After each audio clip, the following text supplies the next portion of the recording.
Chapter 5 shloka 26। सो chapter 5 shloka 26 important shloka है।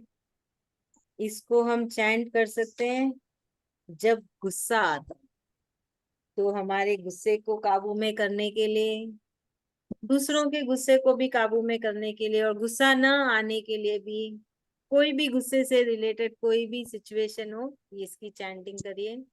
बुआ chanting करेंगे चैप्टर 5 श्लोका 26।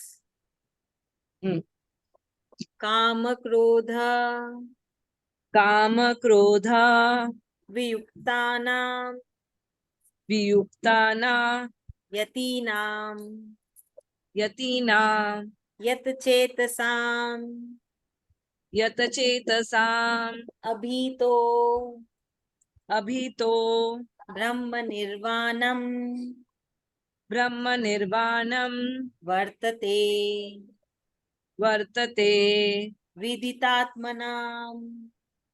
विदितात्मनाम्। Thank you.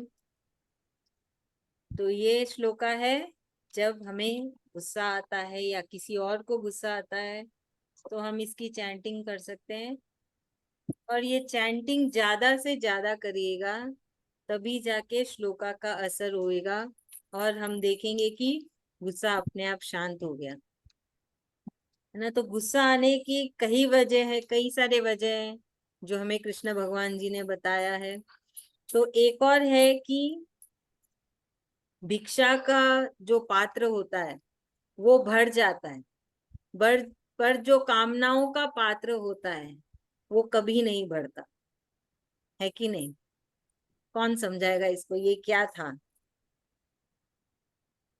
बुआ समझाएगी? सीमा बुआ। अपनी इच्छाएं कभी भी पूरी नहीं होती है। एक इच्छा पूरी हो, we are ready with the next thing. वो एक बाउल है, वो तो पूरा हो जाएगा, बट इच्छा और अपनी जो बोलते हैं ना, सेल्फ मांगने की आदत, भगवान ये कर दो, ठीक है, वो हो गया तो दूसरा रेडी है अपने पास मांगने के लिए। वो बोलते वो कभी भी पूरा नहीं होगा, इसलिए बोलते भिक्षा तो भर जाएगा वो पात्र, बट इच्छाएं कभी भी इंसान की पूरी नहीं हुई। गुड, तो समझ में आ गया सबको। हाँ, तो हमको उस इच्छा के पात्र को भी भरा हुआ रखना है। उसके लिए कृष्ण भगवान जी ने हमें बहुत सारी राह बताए हैं। तो क्रोध आने का ये भी एक वजह है कि हमारी इच्छा जब पूरी नहीं होती है ना। बहुत आम है कि हमने कुछ सोचा और वो होता नहीं है, और जब वो नहीं होता है तो फिर क्या होता है, हमें गुस्सा आता है कि मैंने ऐसे सोचा था, क्यों नहीं हुआ, पूरी प्लानिंग की फिर भी नहीं हुआ, है ना, बहुत गुस्सा आता है। तो वही हमें सीखना है कि जो हुआ उसको अपना लिया, हमने जो चाहा नहीं हुआ उसको भी अपना लिया, तो फिर गुस्सा आने की वजह ही नहीं रहेगी ना, गुस्से की कोई वजह ही नहीं रहेगी। तो यहाँ पे कृष्ण भगवान जी बता रहे हैं कि उन सन्यासी, कौन से सन्यासी, जिन्होंने, जो बहुत ही करीब है कृष्ण भगवान जी के, जो कृष्ण भगवान जी के बताए राह में चल लिए, है ना, उन्होंने पूरा अपने आप को उसी में ढाल लिया, जैसे जैसे कृष्ण भगवान ने बताया है। इंद्रियों को, दिमाग को, दिल को, सबको काबू में रख के सिर्फ कृष्ण भगवान जी पे लगाना है, शरीर से सिर्फ कर्म करते रहना है, काम करते रहना है। तो उन्होंने अपने दिमाग को पूरा काबू में करा है, और ये नियंत्रण, ये रोज की पर रहना इनका अभ्यास है। ऐसा नहीं कि अच्छा मैंने आज सोचा, हुआ नहीं तो कल मैंने छोड़ दिया। ये इनका रोज का अभ्यास है ना। जैसे हम, कुछ होता है ना, अभी किसी में चाह होती है कि है ना मुझे दुबला होना है, तो उसके लिए वो कितना अभ्यास करते हैं, कितनी परिश्रम करते हैं, अलग अलग तरीके से परिश्रम करते हैं। तो वैसे ही जो कृष्ण भगवान जी बता रहे हैं कि दिमाग को काबू में रखो, उसके लिए आपको अलग अलग तरीके से परिश्रम करना है, तभी जाके वो होगा, और वो रोज होना चाहिए, ब्रेक नहीं आना चाहिए। ऐसा नहीं कि संडे तो आज भूल गए, है ना, घूमने चले गए तो भूल गए, घर में बहुत काम है भूल गए, अब दिवाली आने वाली है, सबके पास दिवाली का रहेगा बहाना, दिवाली थी बहुत काम था भूल गए। वो नहीं चलेगा। रोज करना है, मतलब रोज करना है ना, रोज हमें अभ्यास करना है कि हम कृष्ण भगवान जी को याद करें, गीता जी की चैंटिंग करें, और जो इतना कुछ कृष्ण भगवान ने हमें सिखाया है उसे थोड़ा थोड़ा करके अपन अपने जीवन में उतारे। तो भगवान जी बोल रहे जो ऐसे सन्यासी है ना, जो जिन्होंने नियम बना लिया है, कि मैं रोज चैंटिंग करूंगी ही, मैं रोज कृष्ण भगवान को याद करूंगी, चाहे दिवाली हो चाहे होली हो, है ना, चाहे मूड अच्छा हो चाहे नहीं हो, गुस्सा आ रहा है चाहे बुरा लग रहा है, कुछ भी हो, ये तो मेरा नियम है, इसको मैं करके ही रहूंगी। तो भगवान जी बोल रहे हैं, ऐसे क्या होता है, फिर ऐसे सन्यासियों के अंदर से क्रोध और कामनाएं एकदम से खत्म हो जाती है, फिर उनके अंदर आता ही नहीं है, चाहे कुछ भी हो जाए। तो फिर इससे क्या होता है, उनको इस शरीर में भी मोक्ष मिल जाता है और शरीर के बाद भी उनके लिए मोक्ष तैयार है।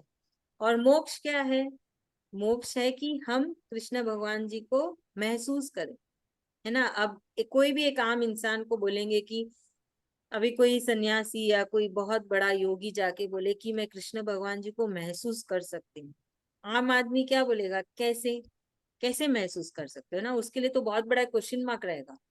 पर एक योगी के लिए जो कृष्ण भक्त है, सिर्फ वही समझ सकता है कि कृष्ण क्या है, तो वो मोक्ष है, वही मोक्ष है कि आप शरीर में ही कृष्ण भगवान जी को महसूस कर लो, है ना। आपको उनका, आप हमेशा हर पल उनसे, है ना, एक कनेक्शन बना के रखें। वो आपके मित्र हैं या आपके माता पिता है, हम उनसे एक रिश्ता जोड़ रहे हैं, वो एक रिश्ता। तो उस आम इंसान क्या बोलता है, वो भगवान है और जो उनको याद करा वो भक्त है। पर जो कृष्ण भक्त होता है, जो कृष्ण प्रेमी होता है, वो अपने आप को भक्त नहीं समझता, वो कुछ ना कुछ तो रिश्ता बना ही लेता है कृष्ण भगवान जी से। तो भगवान जी यही समझा रहे हैं कि कैसे होते हैं वो सन्यासी, जो बोलते हैं ना एकदम कट्टर कृष्ण भक्त भक्त होते हैं, उनको हर जगह से कृष्ण ही दिखते हैं। वो कोई दूसरे भगवान को भी देख ले तो भी उन्हें कृष्ण ही मुख से निकलेगा, है ना, कुछ भी कर ले हमेशा कृष्ण को याद करते हैं। तो भगवान जी उनका स्वभाव बता रहे हैं कि उनके अंदर से क्रोध और कामनाएं एकदम से चली गई है, और वो रोज इसका अभ्यास करते हैं कि वो कृष्ण जी को याद करे, गीता की चैंटिंग करे, और वो हमेशा अपने साथ कृष्ण भगवान जी को महसूस करते हैं। तो वैसे क्या होता है उससे, उनके लिए, उनको इस शरीर में भी मोक्ष मिल जाता है और शरीर के बाद भी उनको मोक्ष है। तो उनको फिर से इस धरती पे आने का नहीं रहता, उनकी आत्मा और धरती पे नहीं आती है, उनकी आत्मा इस धरती पे नहीं आती है, और उन्हें मुक्ति मिल जाती है और उनको कृष्ण धाम मिलता है। मुक्ति क्या चीज है कि इस धरती पे नहीं आ रहा, और जो जिनकी वो चाह रखते थे पूरे जीवन भर, है ना, कृष्ण कृष्ण करते थे, तो उनके घर जाने को मिल गया ना। क्या है वैकुंठ, क्या है गोलोक, क्या है कृष्ण धाम, क्या है, वो तो कृष्ण भगवान जी का घर हुआ। तो उन्हें वो मिल गया, है ना। ऐसा होता है ना, हमारा कोई करीबी दोस्त हो, या जैसे अपने माता पिता का ही घर, हर कोई चाहता है कि हम अपने माँ बाप के घर जाए, उसका राह होती है ना हमें कि कब जाएंगे, हम कब जाएंगे, बस कृष्ण भक्त के अंदर भी वही चाह होती है कि मैं कब कृष्ण धाम जाऊं, मैं कब कृष्ण भगवान जी के साथ हमेशा रहूं। तो वही है, यही सिचुएशन होती है। तो भगवान जी बोल रहे आम इंसान से वो यो, है ना, पहले बना योगी, योगी से बना वो सन्यासी, सन्यासी किससे बना, ऐसा नहीं घर बार छोड़ के गया ना। तो उसने किस चीज से सन्यास लिया, सन्यास लिया सब कामनाओं से, क्रोध से, सब इंद्रियों को काबू में रखा, दिमाग को काबू में रखा। तो वो सब चीजों से सन्यास लिया कि बेवजह सोचना नहीं है, बेवजह चिंता नहीं करनी है ना, कल का नहीं सोचना है। तो वो बोल देते हैं कि हमारे प्लानिंग डिपार्टमेंट तो कृष्ण भगवान है, वो जो भी बोलेंगे हम वैसा कर लेंगे, हम सोचते ही नहीं है ना। तो ऐसा मन में भावना आने लग जाती है वैसे सन्यासों की। यहाँ पे कृष्ण भगवान जी हमें यही बता रहे हैं। तो क्रोध के लिए इसलिए है कि आपने इतना समझ लिया कि क्रोध किससे आता है, तो आप वो काम ही नहीं करेंगे ना। इच्छाओं से क्रोध आता है, इच्छाओं को काबू में रखेंगे, है ना। जो होती है प्लानिंग से क्रोध आता है, तो प्लानिंग करना बंद कर देंगे, तो अपने आप क्रोध धीरे धीरे बहुत ही शांत हो जाता है। तो यही बोला है कृष्ण भगवान जी ने श्लोका 26 में। चलिए अभी इससे कौन समझाएगा, जल्दी से, हमारे पास सिर्फ 5 मिनट है। 26 काटना कुछ नहीं। ऋतु भाभी आप समझा दो। भूख की वजह से लग रही है तो। ठीक है यार। तो इस श्लोका में कृष्ण भगवान जी गुस्से के बारे में बोलते हैं, और वो बोलते हैं कि गुस्से का मूल कारण अपनी इच्छाएं होती है, जिनकी जब पूर्ति नहीं होती है तो इट रिजल्ट्स इन गुस्सा और बहुत एंगर, खुद में भी और दूसरों लोगों में भी। तो भगवान वही बोलते हैं कि गुस्सा नहीं करने के लिए सबसे पहले इच्छाएं खत्म कीजिए, और इच्छाएं खत्म करने के लिए मेरे से जुड़िए। एंड एक दिन दो दिन नहीं, ऑन अ कंसिस्टेंट लेवल करने से ही, प्रैक्टिस से ही वो शांत होएगा, इच्छाएं और गुस्सा। बेसिकली अगर इच्छाएं खत्म हो जाती है तो फिर उससे रिलेटेड कोई भी नेगेटिव फीलिंग्स नहीं आएगी। तो उसके लिए consistently we should be chanting, in touch with God. ऐसे नहीं एक दिन किया फिर 10 दिन इच्छाएं बंद हो जाती, वैसा नहीं होता है। वो over a period of time gradually practice से ही होता है। तो अपने को पहले समझना चाहिए कि क्रोध क्यों आता है, तो फिर अपन उसको खत्म कर सकते हैं। Thank you so much, thank you. तो हमें पूरी कोशिश करनी है कि हम ऐसे ही सोचे कि जो हुआ कृष्ण भगवान जी की इच्छा से हुआ, और जो होगा वो भी उनकी इच्छा से ही होगा। उनकी प्लानिंग चल रही है, हमारी प्लानिंग नहीं चल रही है ना।